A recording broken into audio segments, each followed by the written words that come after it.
Hey everyone, welcome to another episode of Gals. Today I have with me Jasmine Greenaway. Hello. Jasmine, what do you do here at Microsoft? I'm a cloud developer advocate. So I feel like I've had a lot of cloud developer advocates, and it's because like 50% of our group is like women in tech, which is really rare and impressive. Yes. So I have a lot of options to pick amazing women to interview. So what does that even mean, a cloud developer advocate? Well, the way I like to describe it is that a cloud developer advocate, or CDA for short, is a person who advocates for the cloud with words, English written or spoken, like in talks or workshops, and then with code. So I want to show you code that helps you understand what you can do with Azure and the limitations and the boundaries and all the cool things you can do. There's just so many things you can do in Azure, and I want to use the things that I already know, things that I've learned throughout the course of my career to show developers how they could use Azure too in the best ways that they can. Do you also work with like product groups to make the tech better? Like, you know, the pains and struggles of a developer. Yes, so, okay. Yeah, and that is part of our job. So part of our job is, you know, we go out to these conferences and we're talking with folks and we're like just having a general conversation, and they'll, you know, once they open up to us, they give us like, you know, really like good, sometimes terse and sometimes very honest feedback, and part of our job is to take that back to, you know, our PMs and just, you know, those who are responsible for funneling that feedback and transporting it to the right people so that change can happen, so that developers can feel more comfortable getting started with Azure, or being more comfortable with integrating extra things or other things into their workflow and just making their lives easier. Yeah. What's your specialty? .NET. So Okay. I specifically write a lot of C#. So but in terms of .NET, I like to work a lot with web apps like MVC, and I also like working with like desktop apps, native stuff. Ooh, So yeah, fun. yeah. So before Microsoft, where were you and how did you get to Microsoft? So I was at GitHub. I was working on the editor tools team, which was pretty much a team where we take your GitHub experience and put it into your favorite IDE or text editor. Okay. And I worked on the GitHub extension for Visual Studio. Oh. So so shameless plug, the GitHub extension for Visual Studio, you can make pull requests, you can comment on online, like make inline comments. You can make a new repo. You can make a gist. You just highlight a bunch of code, right click, make a gist, and it's there ready for you on your account as long as. So you should go install it, right? Yeah, definitely install it, check it out, and it's also open source. So if you have an issue with it, you can also always go in and make an issue or fix it. Yeah, I love it. Yeah. So how did you get to Microsoft? So I got to Microsoft the same way I got to GitHub, actually. It's a really funny story. So I was speaking at a conference called .NET Fringe. It was one of the first conferences of its type to kind of promote open source in .NET and that intersection. And I went there, my first year I went there as a volunteer. And I met somebody there who introduced me to some folks at GitHub, and I ended up at a job, and ended up there in 2016. And then 2 years later, I came back as a speaker to .NET Fringe. Nice. And I spoke, and my manager now, my now manager was a person who asked me to like, have you thought about working at Microsoft? And I'm like, yes. Like you walked off the stage and then they approached you. Yeah. And like, have you ever thought about it? It was really funny. So after my talk, I got a few people who were like, oh, I really enjoyed your talk. And What then was your talk about? It was a talk about UI automation, Okay. test UI automation. So the thing with us as developers, we love to test things and make sure that It the works. one thing that we fixed works, Yeah. like whether it be a bug or a feature. But sometimes with that laser vision, we have an issue not seeing the whole entire picture. So maybe something is regressed or something else is broken and we just don't realize it. And that was a problem that we were coming across in our very small team at GitHub. So I wrote this UI automation framework to kind of like alleviate that stress. So after I got off the stage, Scott Hanselman came up to me and he was like, hey, some people want to talk to you about your talk, and just be open-minded. And for me, being a .NET developer for about 8 years now, I knew that at some point I would make my way to Microsoft. At one point or another, I was going to end up here. That was always the plan. Yeah, that was the plan. All right.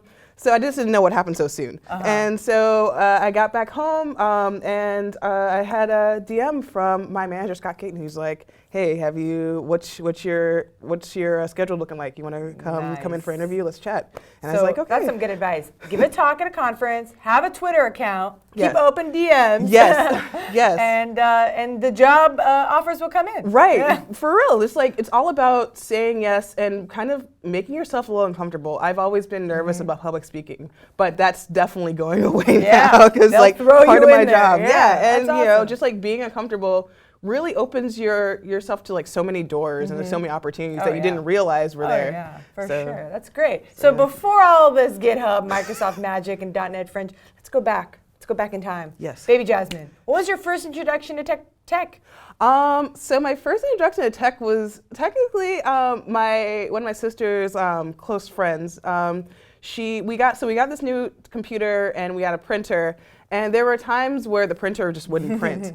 And so this woman, her name is Kansi. I'll never forget her. And I mean, I don't know, I hope she's doing well now. I haven't spoken to her in years. But she would come in and we'd call her and she'd come in and she would do her magic. And I would just kind of watch her. And a lot of it was just like restarting the computer.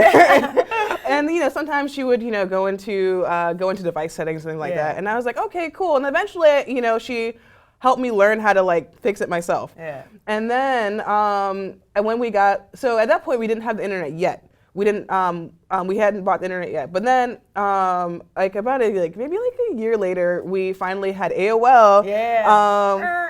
Oh, that's my ringtone. It's so great. Serious? Yeah. How much was it? How'd you buy it? It was like 99 cents in the iTunes store. I was just like, I Yeah, gotta buy have that. this. Yeah. That's awesome. Whenever it goes off, like everyone's like, that sounds so familiar. What is that? That is great. But I had AOL and I came across this site called GeoCities.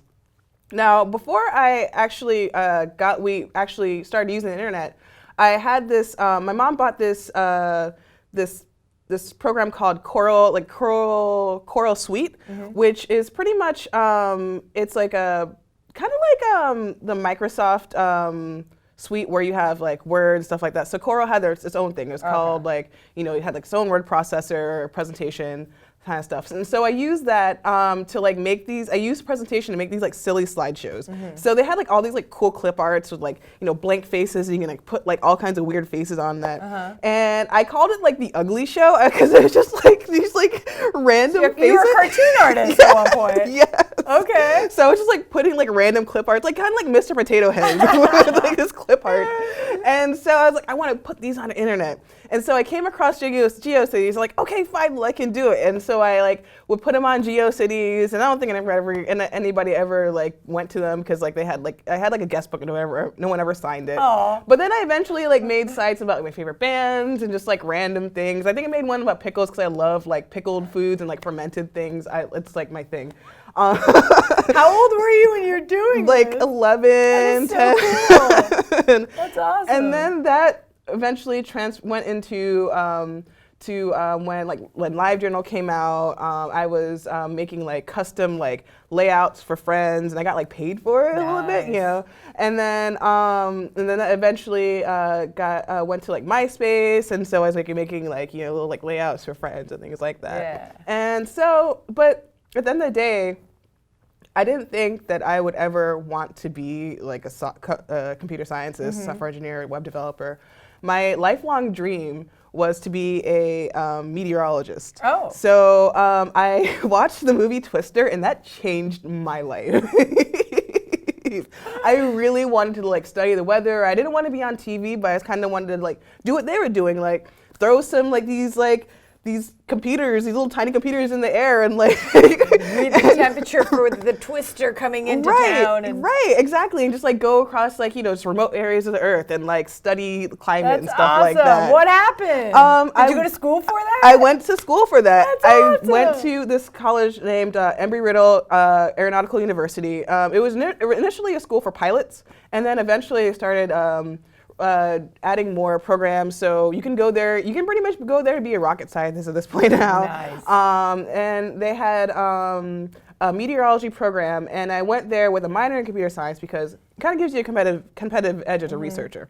So I was taking these CS classes, and I'm like, I like this better. And so like I stopped at atmospheric physics, and I was like, okay, I've had enough. This is interesting stuff, but I'm gonna finish this class, and I'm gonna move on to CS. And so basically, I ended up minoring in meteorology. So and you switched it. Yeah, pretty much swapped. Okay. And so my official degree is software engineering. So yeah. With a minor in meteorology. And minor in meteorology. That's so awesome.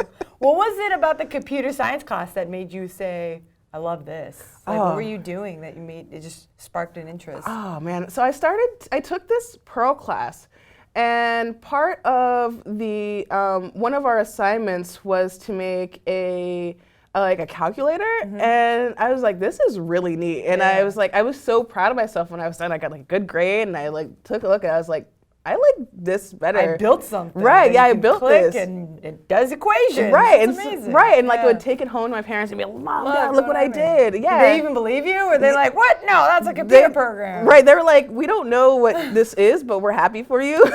You're so excited. Right, exactly. We're excited that you're excited. Yeah. So, keep up the good work. And so I realized, I was like, I feel more fulfilled like building these things than, figuring out all these equations or like sitting, spending a lot of time on a calculator. And I mean, I still like find like weather's very fascinating, like the hurricane season, I'm like on it. I'm like, I know, you were talking to us about that before, and I was like, why does she know so much?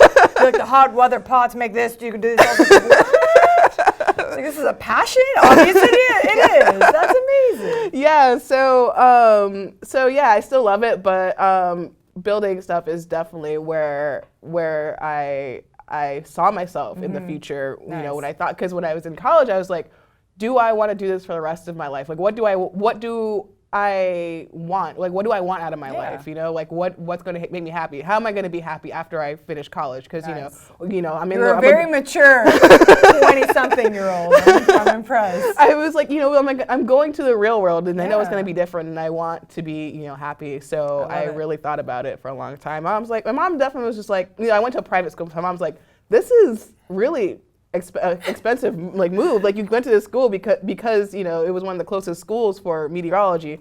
Like, do you want to just come back back to your hometown and finish CS? And I was like, no, let's do it here. I'm already in it. Let's just do it. Finish Yeah. it. Was it out of state tuition? Okay. It was in state, but it was private. private. So it was a little pricey, but I wouldn't change it for the world. Nice. So, that's a great experience. I love that. What was your first job out of college?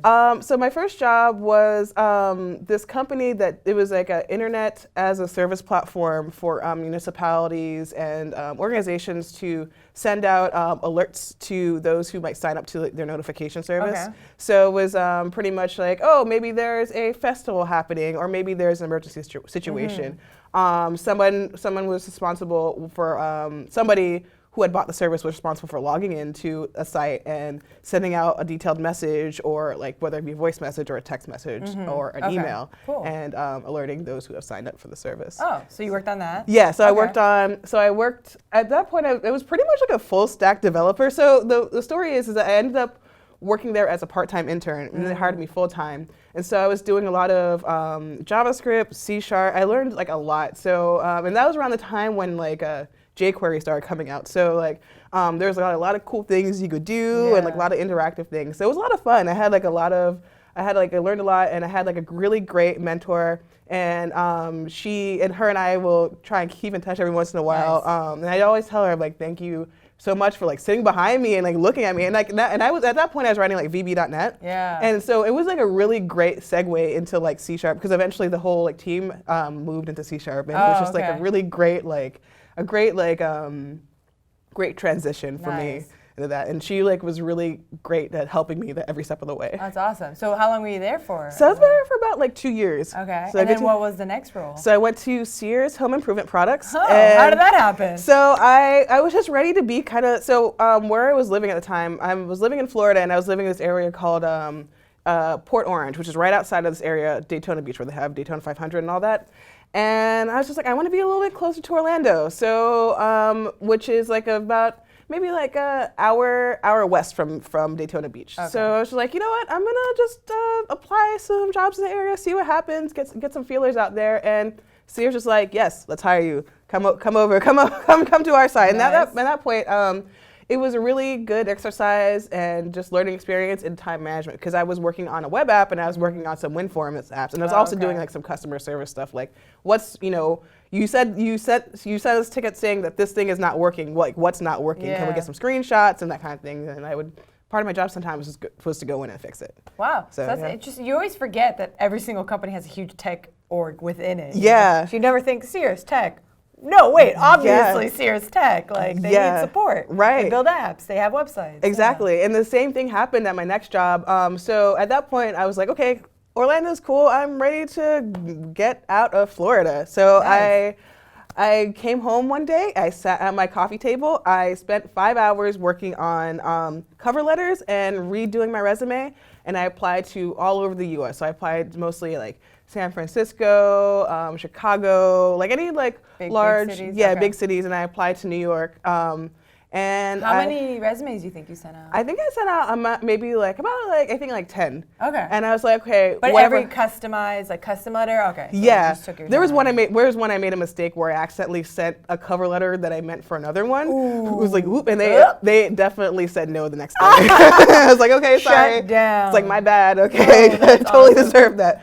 But the cover letter that I sent the cover letter that I had sent to them actually did go to the company that it was intended for, and I got hired there. So I ended up at Rockstar Games, and I worked on some internal stuff I really can't talk about, but I was also writing .NET. Gaming is very secret. They don't tell you anything. They don't, and they use NDA on NDA before you even walk in. They're like, no, you gotta sign this thing. Okay, one gaming question. Did you get free games? I did, and worth it. I got my name and credits. My name is on the PC, PS4, and Xbox One versions of GTA 5. So what was the transition from web apps and websites to gaming? That seems drastic. Well, it wasn't too different for me because a lot of my stuff was like, it was part of asset management. So, and that's as far as I got. So I didn't really have to like fully immerse myself into like the whole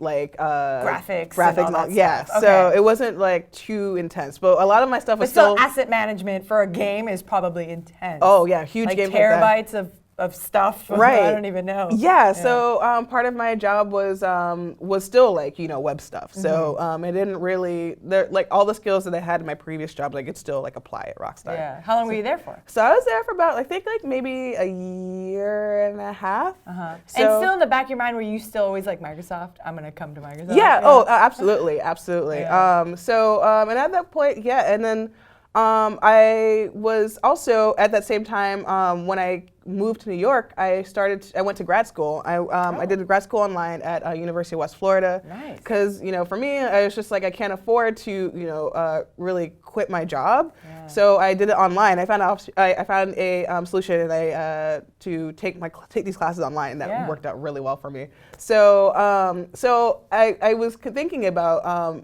considering like putting feelers out there when I graduated and moving on. But then the opportunity came to me when I went to .NET Fringe. Yes. And it was like a really interesting story. Like, I was just took a chance, and I just went to Portland to this conference. And that was around 2014 when like .NET was, when the announcement made that the .NET was going open source and all this other stuff. And I was like, you know what? I'm gonna go. I'm just gonna go and see what happens. I don't know what's gonna happen. So I got like a really cheap Airbnb and this very like this like hostel type like listing, and like at the same time there was like a beer festival going on. So it was like a bunch of like 4 bunk beds in like one room. Wow. And so it's like me with all these other people like going And to you this, were like, interning, right? Sorry? Were you interning at .NET Fringe, or were you speaking? I was volunteering. At that. So volunteering. and that was their first year. Okay. So I was like, I don't like tickets are really expensive for me right now. I'm like, let me volunteer my time, and yeah, that worked out really well. I did. I'm really glad. You went to GitHub, now you're at Microsoft. Yeah, love it. That's a great story. What was your master's in? Software engineering. Okay. So yeah. So how long did it take you? 2 years? Yeah, 2 years. Okay. So yeah, just a lot of writing, a lot of researching, and and it was, and I don't regret it. It really was another exercise in like time management, knowing that there were some times I had to give up weekends, you know, and it really sucked for someone who was new to the city to have to like say, oh, I can't go to that party, I can't go out, I gotta study. That's great. You know how to push yourself. I love it. Yeah, it was worth it. It was all worth it. It all worked out in the end. She's gonna be running some group. She's gonna be VP one day, I promise you. All right, time for our lightning round. Let's wrap this up with 10 questions I got written down here. All right, ready? Don't even think about it. Okay. Coffee or tea? Coffee. Star Wars or Star Trek? Star Trek. First thing you do in the morning before you start working? Look in the fridge.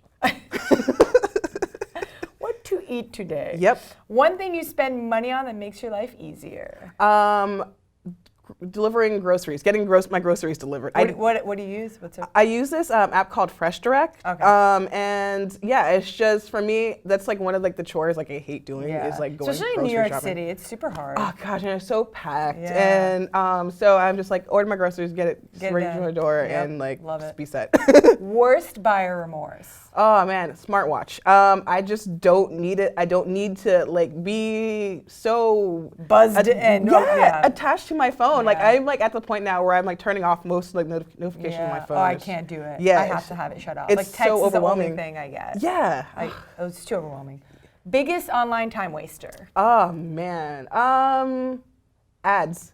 So on Instagram, they've been like really good at like tailoring ads just for me, and so I spend a lot of time like being like, ooh, what's this? What's that? Really? And I'm just like, I gotta stop. I don't need to buy all these things, and like I'm spending my time like thinking, I'm like, what would this look on me, or well, how would my face look if I bought this makeup? And I'm just like, no. True. I do fall for the Facebook one. Yeah. I'm just like your friends liked it, and I was like, oh, they did. Okay. Yeah, you're right. I do fall for that. Yeah, I was just like, I gotta stop. What was the last thing you fell for? The last thing I fell for. Actually worked out really well. I got this. I found this hair care product, like this hair care set. Like they tailor it to you, so like you pick like, oh, what's your hair composition like, and what problems are you facing? And it actually worked out really well. And I'm like, I actually ordered a second shipment of it because it was like great. So people are always like, I don't want them to know my information. I'm like, I'm okay with tailored ads. Like if it's like something I need, then hook it up. But I don't like it when I've searched for it and I bought it and it's still showing. Yeah, that's the worst. Man, that's so annoying. Or I'm just researching it and it's showing me the same things I've already researched. Like, come on. Absolutely. Give me something fresh in there. Right? That's some advice for you ad people out there. Favorite app? My favorite app is, I would say it's this app called Overcast. So it's a app for podcasts, and I like it because I can like kind of tailor the speed and things like that. I think you can do that on I have an iPhone, so I think you can do that on the iOS podcast one. But I think the thing that appealed to me most is that it's easier for me to share episodes, and also share like my playlists and like with others. So I think that's why I have it. I haven't opened the iTunes podcast or the other app in a while, like the native one. So I don't know what's like now, but Overcast, I'm used to it, and that's my thing. What's your favorite weather app? My favorite weather app is just the iTunes weather. The iPhone one? Yes, but I also do love Weather Underground's Radar. So I have their Radar app. But it's like very, very beefy. So like you gotta be very, very careful. Interested in knowing that kind of information. Right. Yeah. But it's like it works really well for me because like I'll look at the iOS weather app. And I'm like, okay, so is it raining or not? Like, 40% chance to rain. Let me look at the radar. Let me see where the rain actually is. So I'm like, okay, so I can be prepared, like for real. Yeah. Like if I'm going out for an hour, I don't need my umbrella. I'll make it back before the rain comes. Yeah, that's smart. Yeah. I need you. I'm gonna text you from now on. Is it good to go outside without a jacket? No. Okay. What is a story of adversity that taught you a valuable lesson? Working remotely. Yeah. So my first experience working remotely was at GitHub. I had a team. We were a team of 4 or 5. And most of my team was in the EU, so like about 6 hours ahead of me. Oh, wow. So learning how to reorganize my schedule around like the times where I need to like collaborate with them. And it was like it's still like a process for me, like, you know, learning what works and what doesn't with my time management and like my task list. So I rarely work from home. I have to be physically here a lot of the time.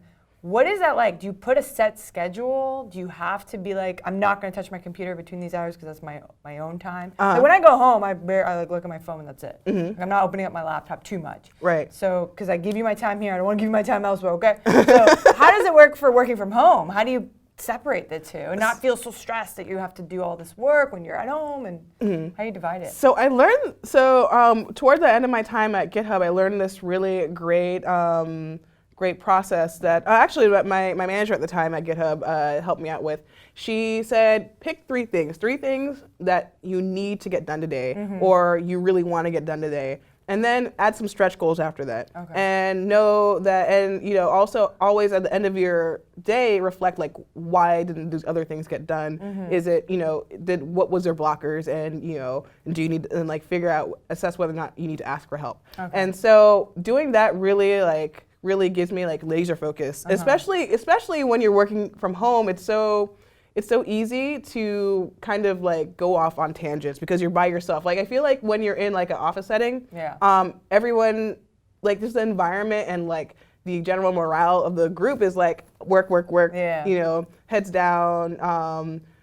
But when you're by yourself, it's so easy to say like, oh, and like I live in New York, so like I pretty much live in a shoebox. So like where I work is also the kitchen. So I'm like looking across from the fridge every day, and like there's dishes, and there might be dirty dishes, and I can just be like, oh wait, these dishes are dirty. Let me just wash them. Or the cat's bothering me. So for me, like being able to like say these are things I need to focus on, and then and just going for it. And so in addition to that, I also use a Pomodoro timer. And that basically is just a timer for, you set 30 minutes to like dedicate yourself to like one thing. And then when the timer goes off, you maybe take a 5-minute break and then you can go again for another 30 minutes. So that's been really helpful for me. It was like, oh, that timer's going off, you know, let me focus in. And then, so I have one that's integrated into my browser. And so when it's on, I have it filtered out to, I have it block other like sites I need to go to. So like Twitter, anything that can be a distraction, it blocks it. So it's like, nope, get back to work. I love that. That's a good one. So yeah, and then now at the end of the day, there are definitely some days where I definitely work a little bit too late. But for me, what I've learned is that having like an evening plan. So like I'm so excited to go play this game, or I'm excited to go, you know, hang out with my friends. It's like having something to do at the end of the day, like when it's like after That's work. when you're like, I'm done. So it's like I have to close my laptop because I have to go. Okay, sweet. That's good advice. Yeah. Last question. What's your advice for the younger generation that want to get involved in tech? Ooh, oh man, that's so many things I could say. I would say try doing one thing at a time. You see something really cool, maybe on the internet or something that looks really interesting. Maybe, let's say, pixel art. That's something I'm trying to learn right now. Just one thing at a time. Like, try to make maybe like a happy face with pixel, and then, you know, kind of build on that, and like, you know, make it incremental so that you can be the point that you're at, that you maybe you'll stop at and come back to it. You'll be proud of it and be like, okay, I learned how to make an actual like character with pixel art, and now and I want to make it into a sprite. I want to make it animated, but I have to do all these other things. Let me come back to it. But I'm really proud that I did this one thing. So just like one thing at a time. It's really important, especially with so many tools and like frameworks and things now. It's overwhelming. It's so overwhelming, and so you have to just like take piece by piece and bit by bit. Yeah, that's solid advice. Because when I look at the holistic, I'm like, oh, I freeze. Yeah. When you think, oh, I'm gonna make a calculator app, I'm gonna make a pixel animation. Like when you just focus, then you can get it done. Yeah. That was great. Love the advice. Love your story. Thank you so much for being on, Gals. Thank you for having me. See you guys later. Bye. You're so cool. Dude, you should get your PhD too. That should be your next thing. I would love to. It's just, oh man, I know, so much work. I know, that's like a 7-year commitment. Right?